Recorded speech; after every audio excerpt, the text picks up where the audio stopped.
Bismillahirrahmanirrahim. Alhamdulillahilladzi khalaqal mauta wal hayata liyabluwakum ayyukum ahsanu amala wa huwal azizul ghafur. Ashhadu an la ilaha illallah wa ashhadu anna Muhammadan abduhu wa rasuluh. Wa nusalli wa nusallim ala sayyidina Muhammadin wa ala alihi wa sahbihi ajma'in. Radina billahi rabba wa bil islami dina wa bi Muhammadin nabiyyan wa rasula. Tuan-tuan, puan-puan, para sahabat, member, ibu-ibu, ayah-ayah, Assalamualaikum warahmatullahi wabarakatuh. Alhamdulillah, pertama dan semestinya kita merafakkan kesyukuran kepada Allah Subhanahu wa taala. Dengan limpah kurnia daripada Allah, malam ini dapat kita duduk di dalam kuliah sekadar nak mengisi masa dan sekadar nak bagi orang kata apa, melepaskan gian. Jadi malam ni insya-Allah tuan-tuan dan puan-puan kita memilih untuk kita membaca kitab salah satu hadis dari dalam kitab Riyadhus Salihin karangan Al-Imam Nawawi. Saya dan tengok tadi teliti sikit, saya pilih apa? Saya pilih satu hadis yang pendek yang saya rasa sesuai untuk kita bicarakan secara ringkas pada malam ini, ambil sedikit ibrah dan pengajaran daripadanya yang saya rasa lah dia sesuai untuk kita bincang di musim sekarang, di waktu sekarang ni, dan dia pendek dan sesuai dalam tempoh selepas isyak ni. So kita nak mula insya-Allah. Bismillahirrahmanirrahim. Apa hadis yang saya pilih pada malam ni duduk di dalam babul muraqabah. Muraqabah, hadis yang ketiga. Kalau keseluruhan kitab, hadis ni nombor 67. Jadi saya pilih itu untuk kita bacakan bersama-sama. Kita mendengar hadis daripada Nabi SAW. Jadi Riyadhus Salihin karangan Al-Imam Nawawi. Imam Nawawi wafat 676 Hijrah. Nama sebenar Al-Imam Nawawi Yahya bin Sharaf.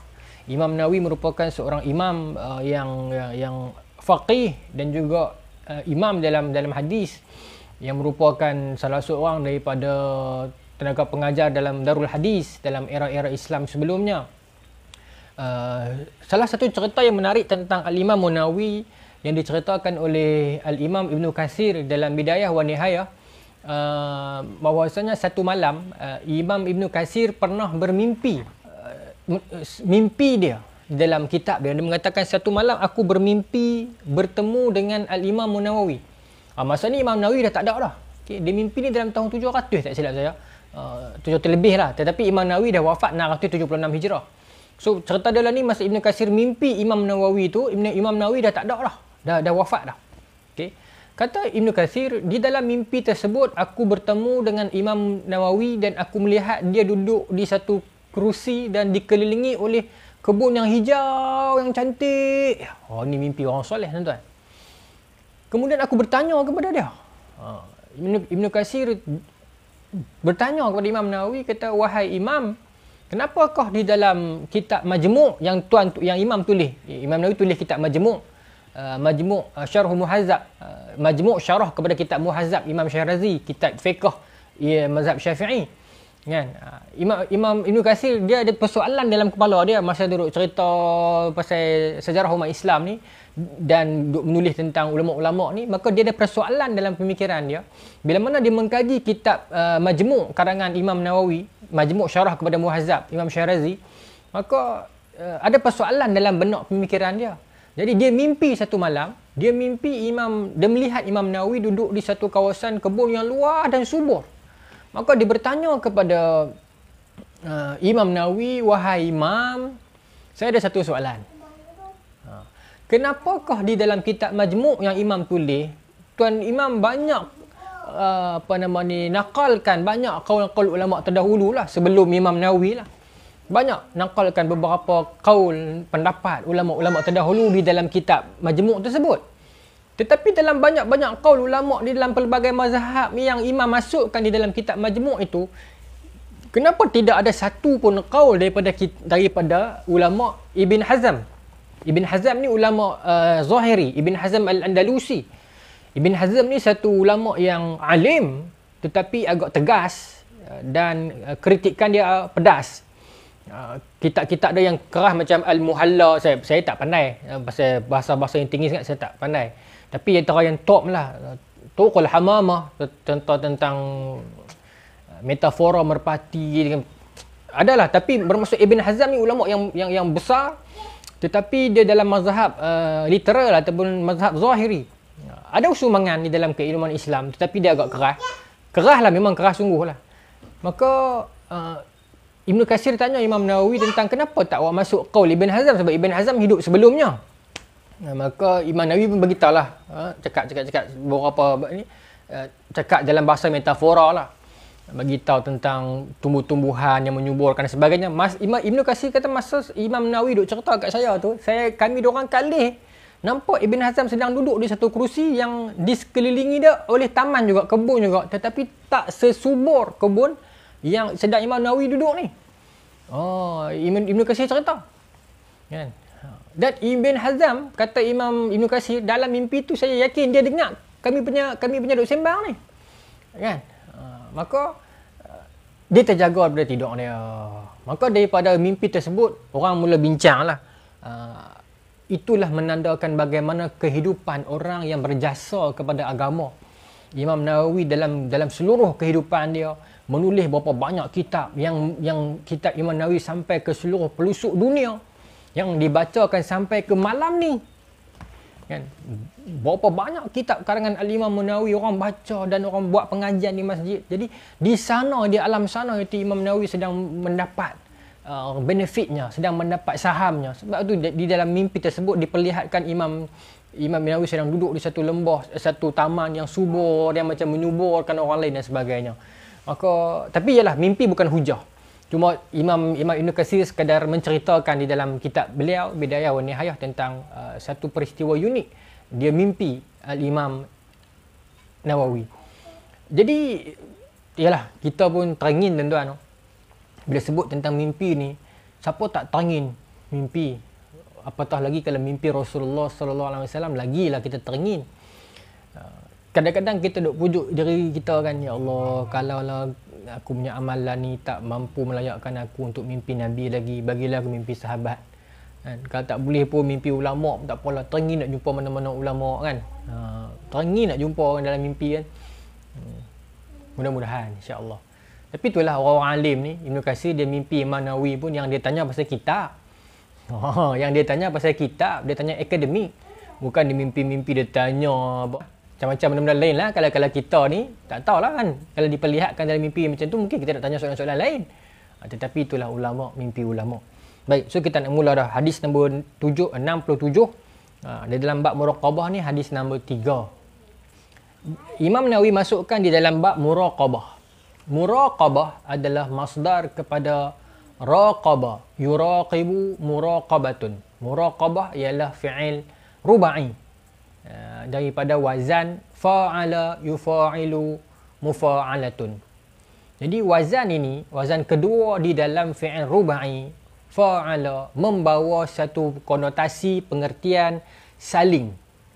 Ataupun dia macam tafa'ala juga. Tetapi dalam fa'ala ni dia membawa pengertian yang each other. Yang satu parti buat, satu side buat, satu side akan automatically buat. So itu dalam wazan fa'ala. Jadi dalam perkataan muraqabah ialah masdar kepada raqaba yuraqibu muraqabatun. Muraqibu muraqabu. Kan? Jadi wazan ini membawa maksud saling. Satu parti ini, satu side ini buat, satu side ini automatically akan buat. So raqabah ialah dekat. So muraqabah ataupun yang datang daripada fi'il yang saya sebut tadi rubai dalam wazan kedua fa'ala, jadi raqabah bermaksud mendekat. Jadi bila saya kata both party, dua side, itu bermaksud kita mendekatkan diri dengan Allah, Allah mendekatkan diri dengan kita. Maksudnya bila kita ada perbuatan untuk raqabah, mendekatkan diri kepada Allah, secara langsungnya Allah sedang mendekati kita. Maksudnya perbuatan kita di dalam amalan kita, dalam muraqabah kita itu ialah satu amalan yang tidak sia-sia. Bukan kita seorang saja yang seorang-seorang diri pergi cari Tuhan, tapi Tuhan tidak memandang dan mempedulikan kita. Tidak begitu. Dalam hadis yang lain ada banyak kan.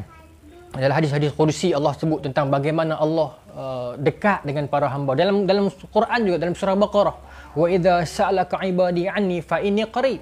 Kalau ada hamba-hamba aku bertanya tentangku padamu ya Muhammad, tentangku, fa inni qarib. Aku ini dekat. Ini bukan dalam erti kata fizikal, bukan. Okay? Dia dalam erti kata majaz, dalam erti kata Tuhan dekat dengan kita, bukan dalam erti kata fizikal, bukan. Jadi bermaksud muraqabah ni kita mendekatkan diri dengan Tuhan. Dan Tuhan tidak pernah membiarkan kita terkapai-kapai di dalam mencari Dia, di dalam mencari hidayah, di dalam mencari petunjuk, di dalam mencari Allah. Allah tidak pernah membiarkan kita tersesat dan seorang diri di dalam perjalanan mencari Dia. Tidak ada mana-mana perjalanan untuk mencari Tuhan yang Tuhan biarkan kita tersesat, terlemas dan terkapai-kapai seorang diri. Tidak pernah dan tidak mungkin. Itulah muraqabah. Kita mendekat dengan Tuhan, Tuhan mendekat dengan kita. Tuhan tidak pernah mensia-siakan kita. Tuhan tidak pernah mengabaikan kita. Bahkan Tuhan menantikan kita kembali dan mendekatkan diri kepada Allah Subhanahu wa taala. Bagaimana di dalam kehidupan kita ini tuan-tuan, sudah berapa kali Allah Subhanahu wa taala anugerahkan kepada kita pelbagai anugerah, nikmat, rezeki, segala-galanya. Maka sebab itu dimasukkan di dalam bab yang disebut sebagai muraqabah. Baik, hadis kita nak baca. An Ibnu Abbas radhiyallahu anhuma qala. Daripada Ibnu Abbas, Ibnu Abbas ialah anak kepada Sayyidina Abbas. Ibnu Abbas merupakan keturunan Nabi Ahlul Bait yang mana mendapat pendidikan langsung daripada Rasulullah sallallahu alaihi wasallam, yang Nabi doakan secara khusus di kepala dia, Allahumma faqihu fid din wa 'allimhu ta'wil, didoakan di kepala Ibnu Abbas. Sebab itulah Ibnu Abbas mempunyai kepakaran takwil yang cukup hebat dan dikenali sebagai salah seorang ulama dalam kalangan sahabat. Ada beberapa orang sahabat, Abdullah bin Abbas, Abdullah bin Mas'ud, antara yang top-top di dalam keilmuan ini. Okey. Abdullah bin Abbas, masa Nabi wafat umur dia baru 13 tahun. Tetapi masa dia kecil itu dia banyak melazimi kehidupan seharian dengan Nabi. Dan Nabi banyak menasihati dia, Nabi banyak cerita dekat dia, Nabi banyak memberi tarbiyah kepada dia. Ini sifat Nabi SAW, mesra dengan kanak-kanak. Baik, dan bahkan Nabi rajin cerita kat Ibnu Abbas macam-macam. Ada satu kisah Ibnu Abbas sebut, pernah pada zaman Sayyidina Umar pernah meletakkan aku di dalam dewan orang tua-tua. Jadi masa tu para sahabat orang tua-tua ni macam tak apa suka, bukan tak apa suka, rasa macam dia ni muda lagi, dia ni muda, pasal apa dia duduk dalam dewan dengan kita ni. Lepas tu Sayyidina Umar membuktikan kehebatan dan ketokohan serta kealiman ilmu Ibnu Abbas, maka mereka menghormatinya. Ibnu Abbas lah ketika ditanya tentang tafsiran surah An-Nasr, idza jaa nasrullahi wal fath, tu kan. Ramai orang memberi penafsiran macam-macam, kata merdeka, Islam akan berjaya, akan merdeka, akan menang dan sebagainya. Tetapi Ibnu Abbas ketika menafsirkan surah idza jaa nasrullahi wal fath itu mengatakan itu ialah tanda pertama bahawasanya Nabi sallallahu alaihi wasallam akan pergi meninggalkan kita. Siapa orang tu? Abdullah bin Abbas, Ibnu Abbas. Qala an Ibni Abbas radhiyallahu anhuma qala kuntu khalfan Nabi sallallahu alaihi wasallam yawman faqala. Kata Ibnu Abbas, satu hari aku duduk di belakang Nabi. Satu hari aku naik kenderaan duduk di belakang Nabi. Okay. Keluar dua-dua orang, mesra, sweet moment. Faqala, satu hari aku keluar dengan Nabi, duduk di belakang Nabi, naik kenderaan, duduk di belakang Nabi, dan duduk berjalan tu Nabi bagi tahu kat aku, kata Ibnu Abbas, ya ghulam, inni u'allimuka kalimatin. Wahai anak, wahai ya ghulam. Ghulam ni ya harfun nida. Okey. Ya ghulam, inni u'allimuka kalimatin. Wahai anak, sesungguhnya aku nak ajak hang, aku nak bagi tahu dekat hang satu kalimat. Inni u'allimuka, aku nak bagi tahu kat hang satu kalimat. Kalimatin. Kalimatin ni sebab dia nasab. Dia maf'ul, dia nasab dengan kasrah. Sebab dia adalah jamak muannas salim. Dia nasab. Sebab hukum nasab, tanda nasab ada 5. Fathah, ya, fathah, ya, kasrah, alif dan hadfun nun. Tapi untuk yang ni, bila mana dia jamak muannas salim, maka nasab bi kasrah. Jadi u'allimuka kalimatin. Aku nak beritahu kat hang satu kalimat, kata Nabi. Ihfazillah yahfazka. Jagalah Allah, Allah akan jaga hang. Allah akan jaga kamu. Ihfazillaha tajidhu tujahaka. Idza sa'alta fas'alillah wa idza ista'anta fasta'in billah. Jaga Allah, Allah akan jaga kamu. Bila mana kamu meminta, mintalah kepada Allah. Dan bila mana kamu bermohon pertolongan, minta perlindungan, mintalah kepada Allah. Ini satu Nabi ajak kepada anak kecil. Confirm anak kecil lah sebab dia panggil ya ghulam. Dan kita tutup dengan, kita lock dengan masa Nabi wafat, Abdullah bin Abbas umur 13 tahun. Bermaksud memang dia cakap ketika Abdullah bin Abbas masa kecil. Okay. Maka kata Nabi, wahai anak, jaga Allah, Allah jaga kamu. Dan bila mana kamu nak meminta, minta kepada Allah. Dan kalau kamu nak meminta pertolongan, minta kepada Allah. Nabi dah ajak anak-anak kecil di peringkat itu pun tentang tauhid. Tentang tauhid, wahada yuwahidu tauhidan. Nabi dah ajak tentang tauhid, tentang keilmuan mengenal Tuhan. Nak bagi anak-anak kecil kenal apa-apa pun Allah comes first. Allah dulu. Yalah yang lain kita ikhtiar benar, tetapi dengan izin Allah. Dengan izin Allah. Apa pun perbuatan seharian kita. Hari ini kita duduk dalam musim Covid. Apa pun perlindungan, apa yang kita ikhtiarkan perlindungan, vaksin dan sebagainya. Hasbiyallahu ni'mal wakil. Sebaik-baik pelindung adalah Allah. Allah yang mengizinkan. Perlindungan terbesar adalah Allah. Perlindungan utama adalah Allah. Kita bangun pagi, kita zikir. Minta berlindung di pagi dan petang. Minta perlindungan daripada Allah. Bismillahirrahmanirrahim. La yadurru ma'asmihi syai'un fil ardi wala fis sama'i wa huwa samiun alim. Kita minta tiap pagi dan petang agar kita ini hidup di dalam sentiasa di bawah pengawasan dan penjagaan Allah. Sebenarnya tuan-tuan, kita ni sama ada kita minta dan ataupun tak minta, kita sentiasa dijaga oleh Allah. Nabi kata, "Lau ta'lamuna ma a'lam la dhahiktum qalilan wa la bakaitum katsira."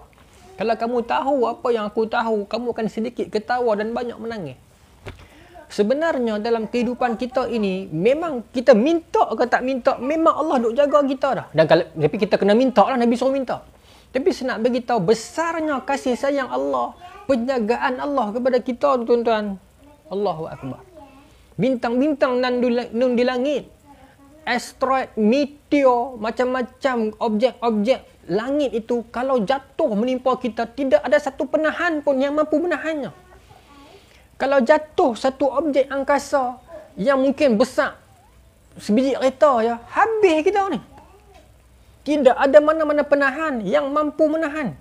Kalau jatuh satu objek angkasa, di atas kita itu ada ratusan juta objek angkasa yang berterbangan di atas kita.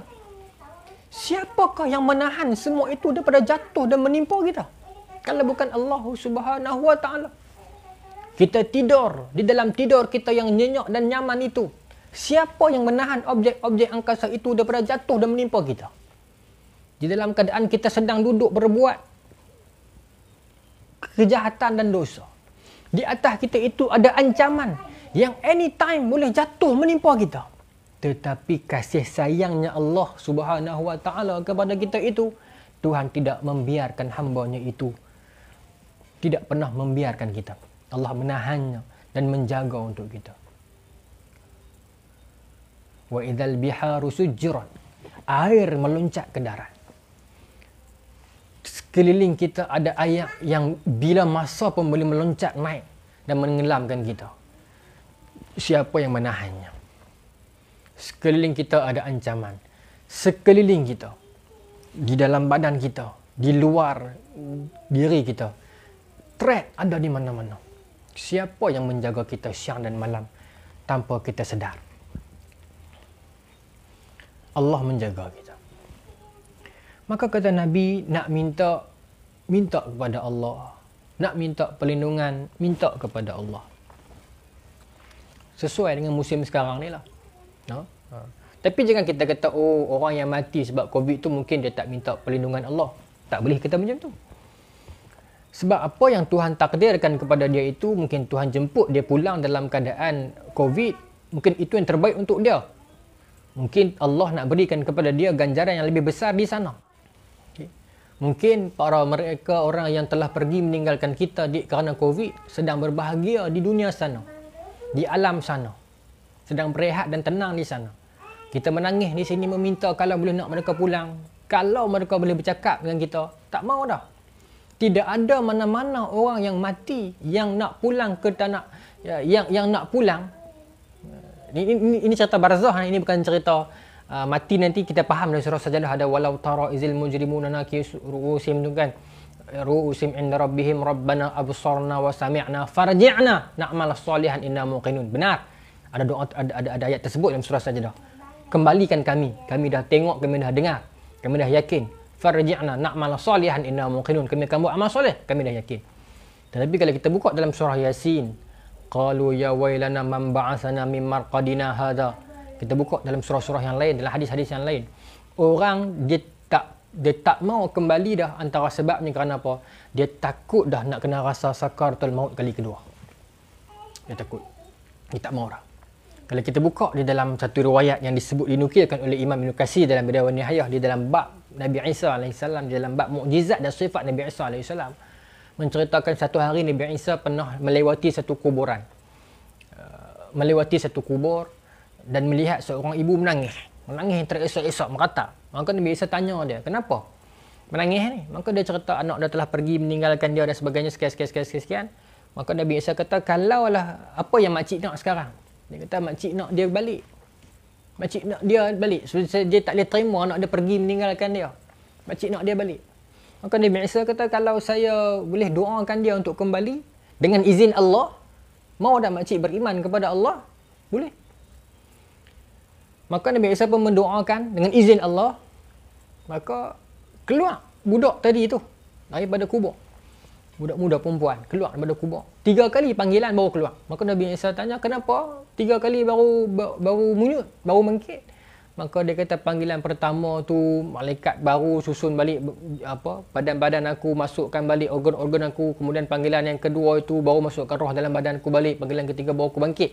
Seringkah cerita. Poin dia budak perempuan ni kata, kenapa aku dibangkitkan? Maka dia kata mak hang nak tengok hang balik kan. Maka dia kata dia tak mau. Pasal apa? Pasal dia dah ada kehidupan dia ada di sana dah.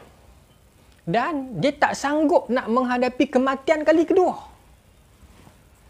Tu poin dia. Dia tak sanggup nak menghadapi peristiwa mati itu kali kedua. Dia dah rasa sekali dah cukup lah. Mungkin sekarang sedang berehat di sana, sedang berbahagia di sana, berjumpa dengan mana-mana tokoh di sana. Mungkin sekarang di sana sedang berada dengan di samping para nabi, di samping para ulama, di samping tok nenek moyang yang duduk bersiar-siar di sana macam Imam Ibn Katsir melihat Imam Nawawi dalam taman tersebut. Mungkin mereka berada dalam fasa yang demikian di sana. Kita membaca sirah Sayyidina Uthman yang disebut dalam banyak kitab sirah. Pada pagi pada petang yang Sayyidina Uthman nak dibunuh itu, Sayyidina Uthman tidur Khailullah. Sayyidina Uthman puasa pada hari itu, dia mimpi Nabi SAW duduk dengan Sayyidina Abu Bakar dan Sayyidina Umar. Nabi beritahu kat Sayyidina Uthman, hari ini hang puasa di dunia, saat lagi hang berbuka dengan kami. Bermaksud mungkin kehidupan di sana itu kehidupan yang bahagia, yang seronok, yang tenang, yang mendamaikan, yang kita boleh jumpa siapa yang orang-orang yang kita teringin nak jumpa selama ni tak sempat jumpa. Kita nak bertegur siapa, kita nak bersembang, kita nak berehat, nak buat apa lagi? Nak berehat. Setelah penat kita bekerja keras atas dunia ni, itulah fasa kita berehat sementara kita nak menantikan hari penghakiman sebenar itu. Kita nak berehat. Sebab itulah berbaloi kita berpenat sebentar atas kehidupan dunia ini dalam satu fasa, kerana dua fasa lagi kita akan berehat di fasa barzah dan fasa akhirat. Kita tuan-tuan, manusia ni, kalaulah kita tahu apa yang bakal kita dapat di sana atas batang tubuh kita ini, kalaulah kita tahu dan kita nampak dah, kita akan gembira dan tenang di sana, kita akan jumpa dengan nenek moyang kita, kita akan dapat duduk bertemu dengan Rasulullah SAW, dapat tengok para sahabat, dapat tengok para anbiya. Kita nak minta, ya Allah, aku nak pergi sekarang, ya Allah. Tetapi bila kita mengenangkan, kita tak tahu apa nasib kita. Kita tak tahu kalau kita pergi sekarang, apa akan jadi kepada kita. Dengan memikirkan bebanan dosa yang kita simpan berapa lama itu. Dengan memikirkan bebanan tanggungan yang kita duk tanggung berapa lama dah. Dengan kita tidak mengetahui apakah kedudukan kita di sisi Tuhan kita sekarang ini. Itu yang membuatkan kita khawatir dan tak berani. Sebab itu apa yang kita mampu buat? Kita buat amalan yang terbaik. Selebihnya serahkan kepada Allah Subhanahu wa taala. Jadi saya sambung lah. Wa'lam annal ummata law ijtama'at ala ay yanfa'uka bi syai'in lam yanfa'uka illa bi syai'in qad katabahu Allahu lak. Wa'lam, ketahuilah kata Nabi. Annal ummata, anna ini dia panggil amil nawasikh. Dia ada 3. Anna dan saudara-saudaranya, kana dan saudara-saudaranya, dengan zanantu dengan saudara-saudaranya. Dia panggil amil nawasikh di dalam ilmu nahwu. Annal ummata. Jadi anna ini menyebabkan mubtada'nya menjadi nasab dan khabarnya menjadi rafa'. Jadi bacaan dia annal ummata law ijtama'at ala ay yanfa'uka bi syai'in lam yanfa'uka illa bi syai'in qad katabahu Allahu lak. Kata Nabi, ketahuilah sesungguhnya kalau berhimpun seluruh umat di sekeliling kamu, berkumpul semata-mata untuk memberikan manfaat, sesuatu manfaat kepada kamu, lam yanfa'uka illa bi syai'in qad katabahu Allahu lak. Lam harfu jazm. Kalau berkumpul seluruh umat semata-mata ingin memberikan kepada kamu satu-satu manfaat, tidak akan mampu memberi manfaat mereka itu kepada kamu, melainkan apa yang telah ditetapkan oleh Allah kepada kamu. Maknanya kalau seluruh dunia ni berhimpun nak jaga kita, kalau Tuhan takdirkan kita tak terjaga oleh mereka, maka kita akan binasa.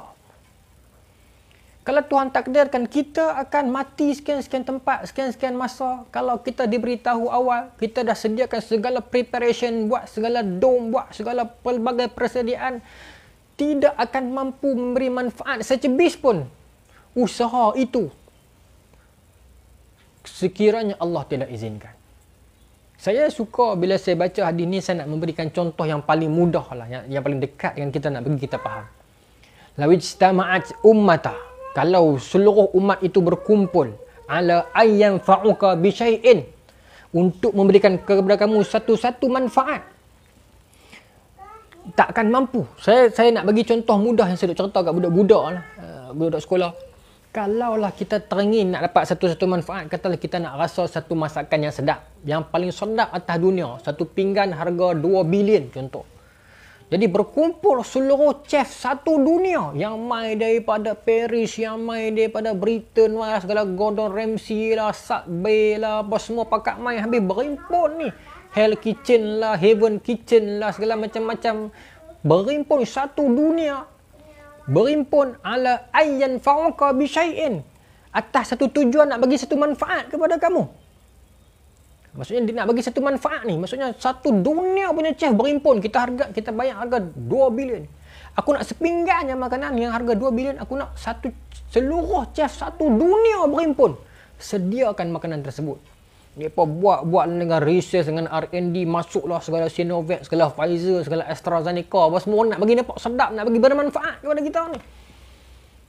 Kalau Allah tak izinkan, kita tak dapat mampu jamuh makanan tu. Kalau dah terhidang di atas meja kita, mungkin belum sempat suap, kita mati. Ataupun Allah Akbar tutup. Kalau sempat suap pun, kau suap berapa tadi?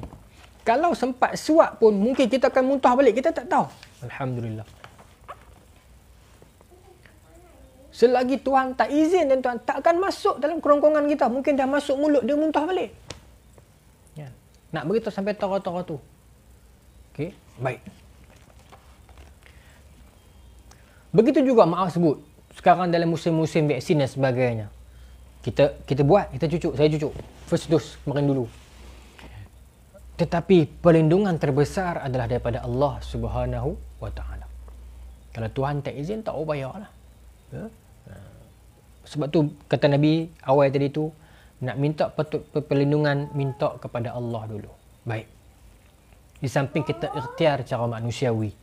Wa in ijtama'u ala ay yadurruka bi syai'in lam yadurruka illa bi syai'in qad katabahu Allahu 'alaik. Dan sebaliknya, bila mana mereka berhimpun untuk memudaratkan kamu, untuk memberikan kepada kamu mudarat sesuatu apapun, kalau seluruh umat satu dunia berhimpun di kiri, kanan, atas, bawah, depan dan belakang, berkumpul semata-mata untuk menenggelamkan dan menghilangkan kamu, kalau Allah tak izin, dia tidak akan berlaku. Bagaimana seluruh umat di kota Babylon dulu berkumpul, berpakat ramai-ramai, berkeluarkan sijil wakaf, kayu api.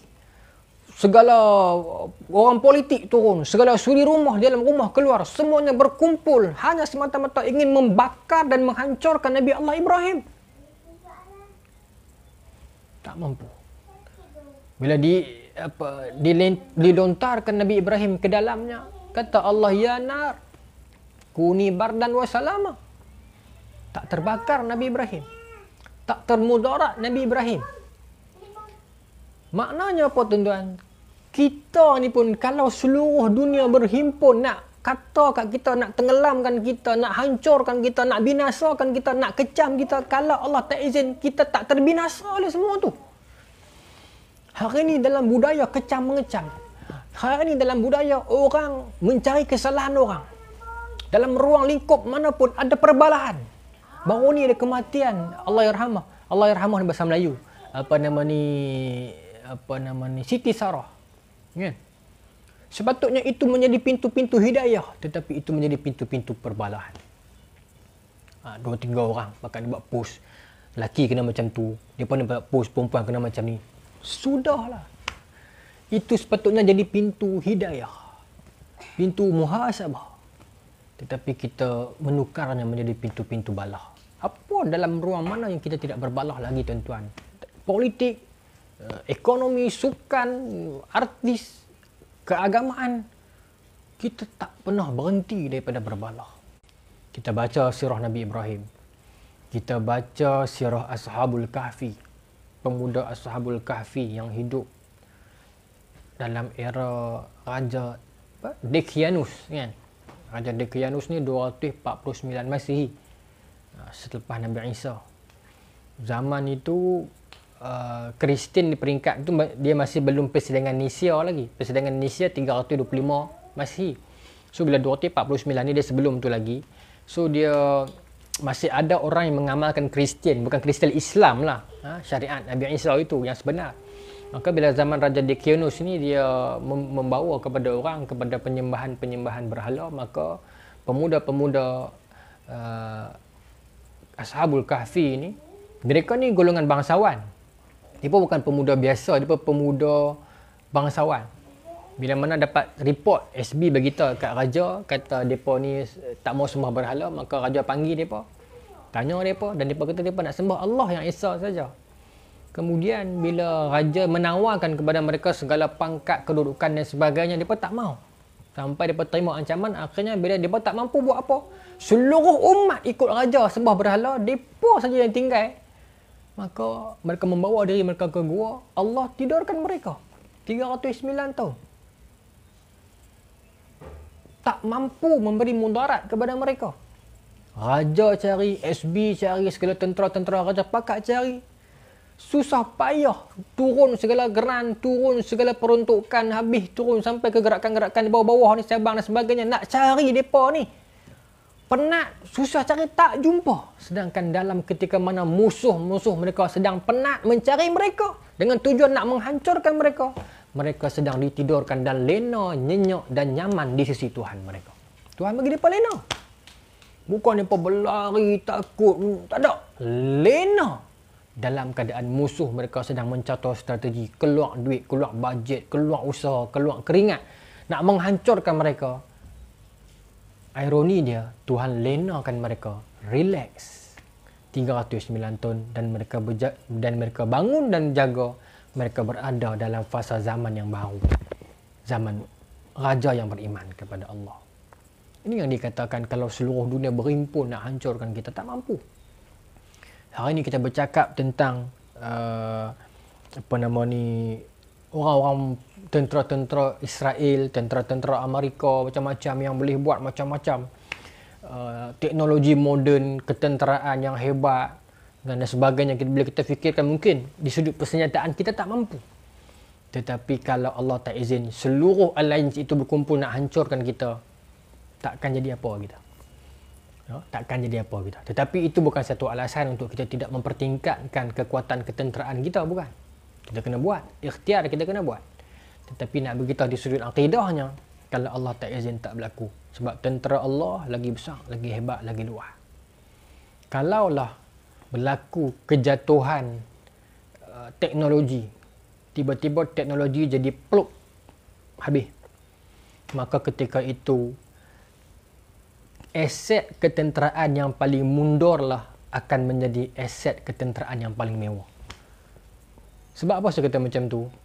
Aset-aset ketenteraan yang fully technologized, yang penuh dengan teknologi, kebergantungan kepada teknologi dan satelit dan sistem, tiba-tiba kalau satu hari sistem pluk by the blink of the eyes, maka teknologi-teknologi yang tidak bergantung kepada sistem itulah akan mendominasi dunia. Maka ketika itu kita akan melihat tentera-tentera kecil yang dianggap mengusung AK, tak ada kelengkapan yang mewah, tak ada satelit, tak ada macam-macam. Tetapi mereka hanya pakai peta, tulis di pen di tangan. Kereta kebai pun manual saja, pistol pun manual saja.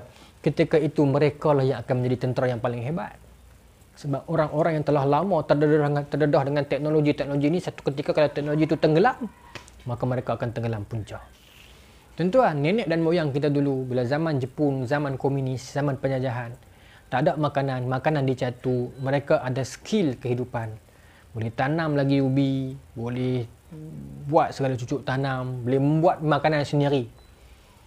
Tetapi kalaulah kita dalam masa-masa sekarang kita diserang, tak tahu tuan-tuan, tak tahu. Kita sekarang berada pada fasa yang macam mana? Tengah malam, dalam BTI penuh lagi barang-barang masak. Tetapi dengan tak ada makanan atas meja. Mati akai, tak tahu nak buat apa. Sedangkan dalam BTI itu buka torah masak apa pun boleh. Tapi kita jadi mati akai. Itu zaman sekarang. Dengan cerita zaman nenek moyang kita dulu yang tak ada makanan pun boleh tanam makanan sendiri. Baik. So, tak dapat memberi mudarat sesiapa pun kalau Allah tak izin. Baik. Rufi'atil aqlam. Rufi'a, diangkat. Ini fi'il majhul. Rufi'a. Dia madhi, jadi dia baca huruf kedua itu dengan kasrah, huruf terakhir itu dengan fathah. Rufi'a, ta ni ta ta'nis. Ta ta'nis ni dibaca dengan kasrah sebab dia jumpa dengan hamzah wasal sebab al-aqlam. So, rufi'atil aqlam. Aqlam ini dia, of course lah, dia bila majhul, dia jadi naibul fa'il, dia marfu'. Jadi, rufi'atil aqlamu wajaffatis suhuf. Telah diangkat pen.